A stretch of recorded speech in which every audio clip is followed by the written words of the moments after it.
특히나 웨이퍼를 투입을 덜하는 이 인위적 감산은 IMF에 처음인 거예요. 우리나라 지수가 안 좋아지려면 누가 보더라도 삼성전자를 비롯한 반도체나 자동차가 안 좋아져야 되죠. 그런데 삼성전자를 비롯한 반도체 감산이 미국 경제가 안 좋아지기 전에 미리 이루어졌다는 게 핵심인 것 같아요. 저렇게 대량으로 태양광 설치하고 풍력 설치하고 그러면 그것도 또 전기를 끌어와야 되잖아요. 이런 것들과 관련해서 한국 기업은 생각보다 많은 수혜를 받고 있다고 생각을 해서 반대로 향후에 제가 언젠가 나와서 지금 경기가 굉장히 좋지 않습니까? 라고 하면 이제 조만간 팔 시기가 다가오고 있구나, 이렇게 전 생각하셔도 될 것 같습니다.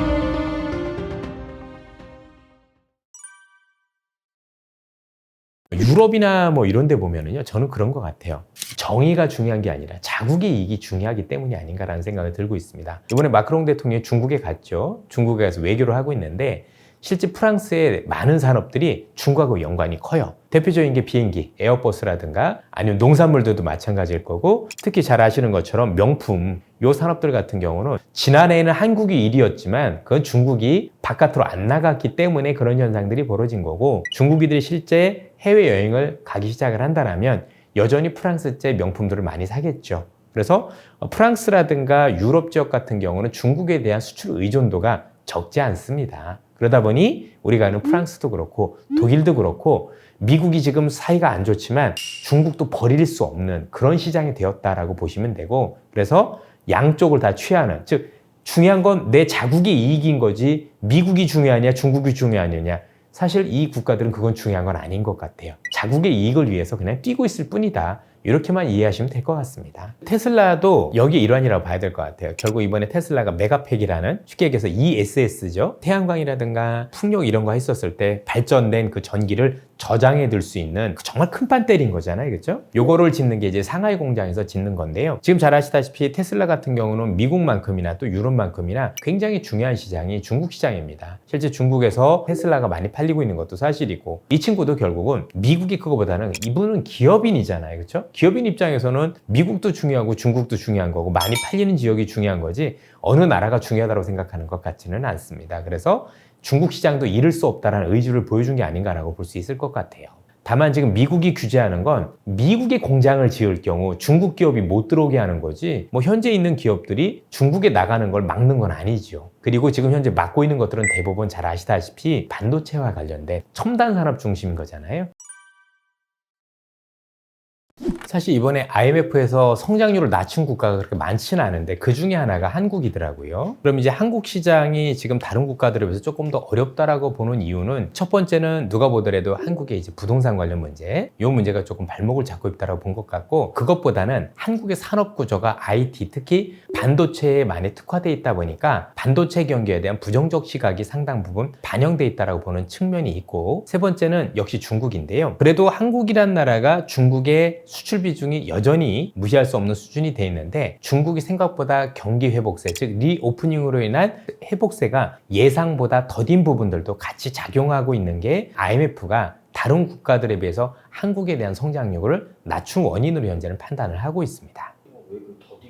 중국이라는 국가가 리오프닝이 다른 국가보다 더딘 이유는, 첫 번째는 중국은 보조금이 없었어요. 미국 같은 경우는 보조금이 어마어마했죠. 예를 들어서 개인들한테 돈을 쓸 수 있는 보조금도 줬지만, 예를 들어서 제가 식당을 했어요. 식당을 했는데 1년에 1억을 번다. 근데 코로나 때문에 1년 동안 장사를 못하면 그 1억을 그냥 줬어요. 그러니까 식당이 망할 이유가 없죠. 한 그릇도 팔지 않았는데 그대로 돈을 다 줬단 말이에요. 그러다 보니 미국의 경제가 건실할 수도 있었고, 오히려 이것 때문에 돈이 남아 돌아서 막 주가도 많이 오르고 그런 영향들이 있었지만, 중국은 그런 게 없었어요. 보조금을 주지도 않았고, 그렇다고 기업들이나 우리가 알고 있는 식당들이 어려워지거나 소상공인도 어려워져도 거기에 대한 지원도 미약했고, 그러다 보니 일어나는 힘이 보조금이 없으니 약할 수밖에 없었던 게 첫 번째고요. 두 번째는 잘 아시다시피 중국이 너무 리오프닝 하기 전에 기간이 너무 길었잖아요. 그렇죠? 그러니까 사람도 많이 다치면 회복이 늦는 것처럼 중국도 이와 관련된 통제가 너무 오래 길었기 때문에 거기에 대한 부작용이 굉장히 컸다는 점에서 회복이 굉장히 느리다고도 볼 수가 있을 것 같습니다. 세 번째는 역시 부동산하고도 관련이 있는데, 중국이란 나라가 이제 부동산이 굉장히 활성화되어야 나름대로 사람들의 소비 여력도 생기고 경제에 대한 불안감도 많이 줄어들 텐데, 아직까지도 조금 중국의 부동산이 불안한 점이 없잖아 있다 보니 소비에 많은 영향을 미치고 있는 게 아닌가라고 추정을 하고 있습니다. 저의 거다라는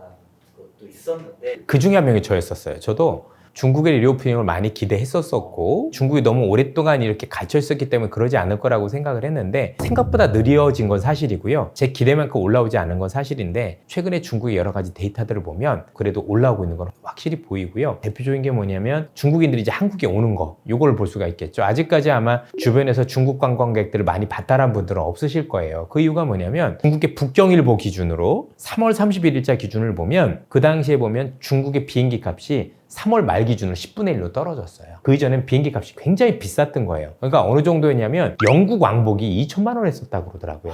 제 얘기가 아니라 신문에 나온 걸 그대로 말씀을 드린 거예요. 근데 지금은 이제 정상 가격으로 돌아온 것 같아요. 그러니까 중국이 워낙 비정상적인 것들이 굉장히 컸다 보니까 이게 실제 정상화되는 게 우리가 생각했던 것보다 조금 더 시간이 걸리긴 했는데 점차 정상적으로 올라오고 있다는 얘기가 들리고 있고 그 중국 북경일보에 의하면 이전에 있었던 거에 비해서 항공편 같은 경우도 60% 수준까지 이제 4월에 복구가 됐다는 얘기들이 많이 나오고 있거든요. 그럼 이런 것들이 시간을 두고 반영이 되기 시작하면 저희들이 생각했던 것보다는 사실 느렸던 것도 맞고 또 저희들이 생각했던 것보다 조금 미진한 것도 맞지만 어쨌든 방향성은 맞는 것 같다. 그리고 거기에 대한 기대감이 너무 낮아져 있지만 거기에 대한 부분들이 하반기에는 상당 부분 반영이 될 것 같다. 그래서 앞서 말씀드렸던 미국 경기가 조금 식어가는 국면에서 중국 경기가 올라오는 국면이 여전히 맞닥뜨릴 것 같다. 그게 우리 주식시장에 전 영향을 미칠 거라고 생각을 하고 있습니다. 그래서 미국이 안 좋은 점들을 많이 중국이 상쇄하는 거는 저는 여전히 기대를 갖고 있다고 말씀을 드립니다.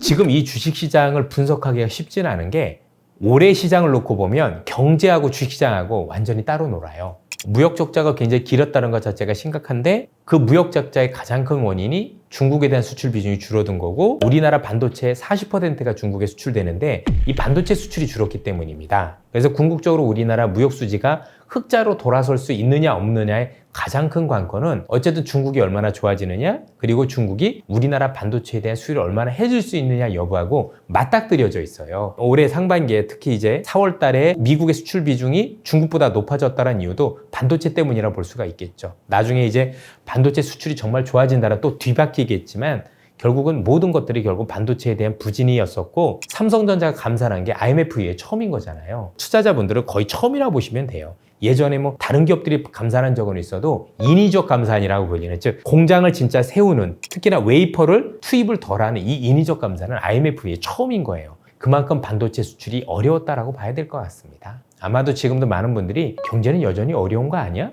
미국 경제가 하반기에 지금보다 조금 안 좋아질 수 있다며? 근데 시장은 나쁘지 않다라고 얘기를 하고 있어요. 제가 그렇게 보는 측면은 크게는 세 가지가 있는데 하나는 미국의 경제가 안 좋아지는 폭이 우리가 우려만큼은 아닐 거다. 경착륙이 아니라는 거죠. 경기가 침체대로 연착륙 정도로 끝난다라고 보는 거고 그 연착륙 정도에서 중국 경기가 그때는 또 올라올 가능성이 높으니 한쪽은 조금 쉬어가지만 한쪽이 올라오면서 상쇄하는 역할들이 되는 게 제가 볼 때는 시장에서 긍정적인 역할을 하지 않을까라는 생각을 하고 있고 두 번째가 재밌는 게 우리나라 지수가 안 좋아지려면 누가 보더라도 삼성전자를 비롯한 반도체나 자동차가 안 좋아져야 되죠. 그런데 삼성전자를 비롯한 반도체 감산이 미국 경제가 안 좋아지기 전에 미리 이루어졌다는 게 핵심인 것 같아요. 삼성전자가 경기만을 반영을 해서 올 하반기에 감산을 했다. 그러니까 계속 안 좋아지다가 못 견뎌서 하반기에 감산할 정도에 이르렀다라면 더 안 좋아졌을 텐데 이미 그동안에 서버 투자가 너무 과잉으로 되어 있다 보니 못 견디고 지금 21주의 재고를 가지고 있다고 얘기를 하잖아요. 금액상으로는 거의 30조 원에 달하는 재고를 가지고 있는데 삼성전자가 못 견디고 감산을 미리 시작을 한 거죠. 그러면 산술적으로 봐도 지금부터 감산을 하면 미국 경제가 혹시 현재보다 조금 식어간다라고 보여지는 3분기 때는 오히려 반도체 재고가 많이 줄어드는 상황이 되잖아요. 그러면 삼성전자 주가가 빠질까요? 그 당시에는? 지금 몰라도 그 당시에는 오히려 미국 경제가 쉽지 않음에도 불구하고 삼성전자의 주가는 견조할 가능성이 높다고 봐야죠. 또 AI라는 것 때문에 의외로 반도체 수요라도 일어난다라면 경기 상황과는 무관하게 삼성전자가 오를 수도 있죠. 아울러 자동차는 당연히 경기가 조금 현재보다 안 좋다라면 이전보다 수요는 줄겠죠. 그러나 여전히 자동차는 없어서 못 팔고 있습니다. 지금 현대차 가가지고 자동차 계약을 하면 바로 받든가요? 여전히 1년 가까이 기다리고 계시지 않습니까? 그런 것들을 감안하면 생각보다 나빠지는 폭이 덜한 거죠. 그러면 저희들이 볼 땐 중국이 올라오는 게 일단 플러스로 있을 거고 미국이 좀 어렵다 하더라도 반도체 사이클 자체가 이미 스스로 너무 안 좋은 상황이 돼서 최악을 지나고 나서 그때부터는 오히려 반도체가 회복되는 국면에 있을 가능성도 높기 때문에 전반적으로 놓고 보면 그 회복이 미국 경제로 인해서 느려진다 할지라도 이미 감산을 상당 부분에서 재고가 많이 줄어들면 제가 볼 때는 반도체의 주가가 생각보다 많이 안 빠질 거 아니에요. 그럼 지수가 조정을 크게 받는다라고 보기는 어려운 것 같습니다. 오히려 현재 미국이나 유럽이 향후 먹거리를 우리한테 먼저 던져줬잖아요. 우리 IRA 할 거고 신재생 에너지로 갈 거고 제조업으로 바뀔 거야. 유럽도 핵심 원자재법이라는 여러 가지를 했잖아요. 그 관련주들은 제가 볼 때 경기와 무관하게 움직이는 거예요. 왜? 정책적 수혜를 받고 있으니까. 그럼 이런 기업들이 계속 시장을 이끌고 나간다라고 보면 지수보다는 올해 내내 그래왔던 것처럼 우리가 계속해서 매매할 수 있는 종목들은 생기는 장이 될 수 있다고 생각을 하고 저는 오히려 경기에 비해서는 더 좋은 흐름을 보일 수 있다고 생각을 하고 있어요. 제가 경험했던, 제가 이제 경제학을 전공을 했고 제가 수십 년간 애널리스트 생활을 해보면서 현재 계신 한국은행의 이창용 총재께서는 첫 번째로 꼽을 수 있을 만큼의 위기 대응 능력이 굉장히 뛰어난 분이세요. 지난해 연말부터 시작을 해서 미국이란 나라가 혹시 금리를 올리면 5.15 정도가 적당할 것 같다라는 말씀을 하셨어요. 그 얘기가 지금 거의 정확하게 맞아 떨어지고 있죠. 연준이 만약에 이번에 금리를 올리게 되면 그분 말씀대로 정확하게 가고 있는 거거든요. 그리고 지난달에 이번에 금리 동결하기 이전에도 한 번은 동결을 하셨었죠. 그게 결국은 미국의 금융시장이 이상한 것 같아?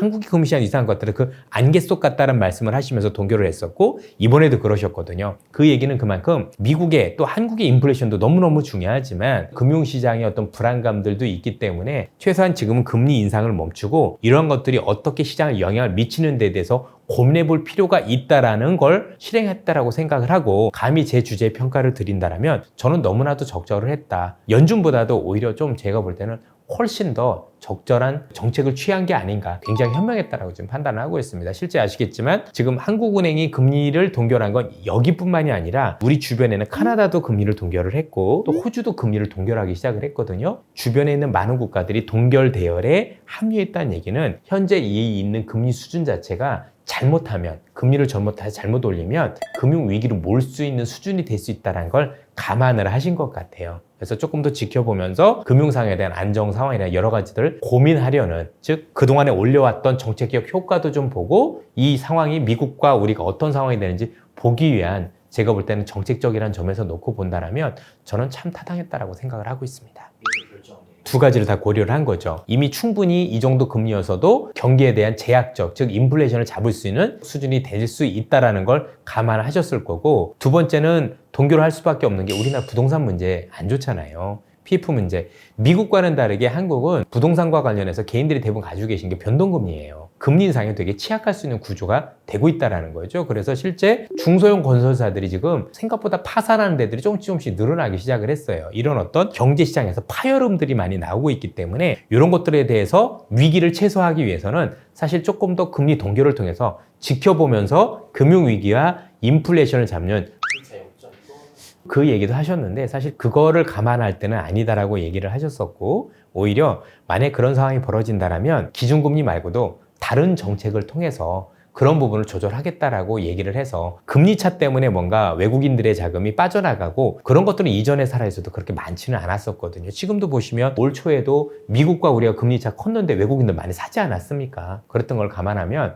그러니까 경제학적으로 볼 때 많이 커지면 그쪽으로 간다라고 얘기하는 건 이론에만 있는 거지 꼭 그렇다라고만 볼 수는 없는 것 같아요. 제가 볼 땐 혹시 돈이 빠져나간다면 금리 차이 때문에 빠져나간다라기보다는 금리 차이 이상으로 한국과 미국 경제 차이가 많이 벌어진다라는 게 확실해지면 미국 경제가 좋아질 것 같은데 한국이 많이 안 좋아진다거나 아니면 미국이 가만히 있는데 우리가 많이 정말 안 좋아지는 쪽으로 간다라면 문제가 되겠죠. 오히려 그래서 여기서 금리 차가 더 벌어질 수 있는 요건은 한국 경제가 안 좋아지는 거잖아요. 우리는 더 이상 금리 인상을 하지 않음으로 통해서 경제가 온전할 수 있도록 버틸 수 있다면 우리가 생각하는 외국인들의 자금 유출을 걱정하는 건 지금 당장을 할 필요는 없지 않을까. 오히려 금리를 잘못 올려서 경제가 완전히 망가지면 오히려 그게 제가 볼 때는 외국인들의 자금 이탈의 신호가 된다.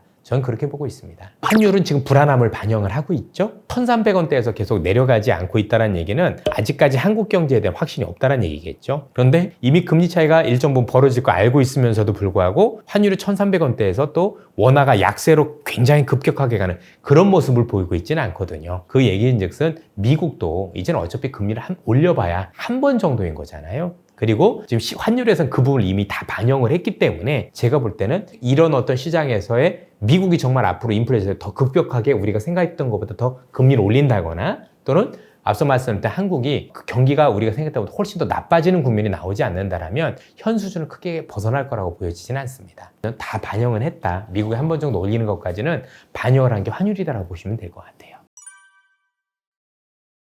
한국 주식시장이 지난해 9월이 바닥이라고 생각을 하고 있고 지난해 9월에 2100포인트였었을 때 그때가 전 여전히 바닥이라고 생각을 하고 그 바닥을 필두로 해서 이게 올라올 때 상단은 좀 막혀 있으면서도 계속 조정받을 때마다 바닥이 더 올라오는 이런 형태로 뛰고 있다라고 현재 판단을 하고 있습니다. 그리고 지금 이 정도 시장이면 하락장은 아닙니다. 누가 뭐라고 해도 기술적으로도 단순 반등 이상의 시장으로 변하고 있다라고 생각을 하고 있고요. 그래서 저는 다른 분들보다 조금 더 시장을 긍정적으로 보고 있는 편입니다. 우리나라 기업들 중에서 지금 굉장히 좋아지는 기업들이 결국엔 글로벌 경쟁력 있는 기업들일 거고 중국과의 경쟁에서 승리할 수 있는 기업들이 될 거고 중국이나 글로벌에서 없는 기업들이 될 거라고 많이 생각을 하고 있는 건데 그럼 그런 기업들 찾아보면 생각보다 여러 가지가 있을 수 있어요. 최근에 2차 전지 같은 경우도 그에 해당된다고 볼 수가 있겠죠. 기술 경쟁력도 있는데 중국을 배제시켰으니 근데 그런 기업들이 이 기업만 있는 건 아니에요. 흔히 얘기해서 전력과 관련된 사업들도 여기에 해당이 돼요. 전력 설비를 하는 이런 기업들도 신고가이거나 신고가 부근에 있는 기업들이 꽤 있습니다. 왜냐면 미국 같은 경우가 30년 동안 전력에 대한 설비 투자를 굉장히 게을리했죠. 그 결과 미국에서 발전을 하면 전기를 만들면 그게 가정까지 전기가 가는 가운데서도 유전이 50%에서 70%에 달한다고 들었습니다. 100이라는 전력을 만들면 실제 가정에서 이 전등불을 켤 때는 30에서 50 정도밖에 못 쓴다는 얘기가 되겠죠. 그 정도로 많이 노후화됐어요. 물론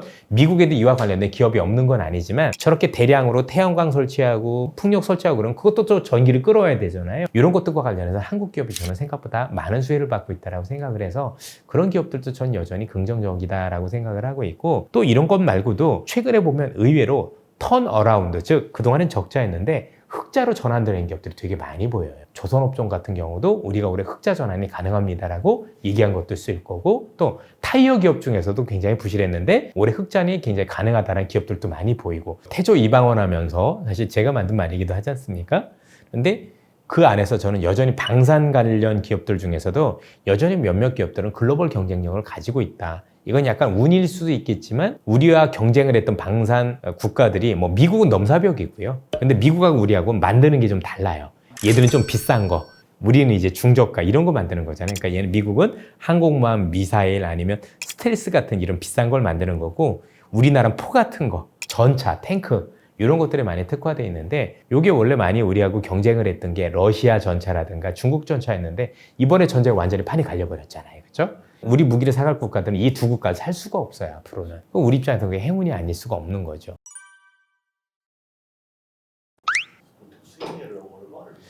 사실 그 방산 같은 경우는 수익률을 추정하기가 어려운 게 첫 번째 방산은 국가 간의 비즈니스예요. 국가 간의 비즈니스이기 때문에 단순히 우리가 무기를 잘 만든다고 해서 우리께 팔리는 건 아니더라고요. 여러 가지 정치적인 상황들도 맞물려 있다 보니 꼭 이게 된다라고 우리가 유리한 거지 꼭 된다라고 얘기하기 어려운 부분이 좀 있다라고도 볼 수가 있을 것 같고요. 또 방산은 30년 사업이에요. 한번 무기를 사가면 한 번에 사가는 게 아니라 30년 동안 계속 사가고 거기에 딸린 부품, 장비, 수리까지 다 우리께 와요. 그래서 한 번 터지면 거기에 따른 수익이 생각보다 크다라고 볼 수가 있을 것 같습니다. 또 무기란 산업은요 호환이 되게 중요해서 한번 그걸 들여가면 다른 걸 쓸 수가 없어요. 계속 우리 걸 또 사고 또 사고 하게 되거든요. 그리고 무기라는 게 또 주변 국가들 동맹국들하고 호환도 되잖아요. 그럼 얘가 사면 옆에도 또 사게 돼요.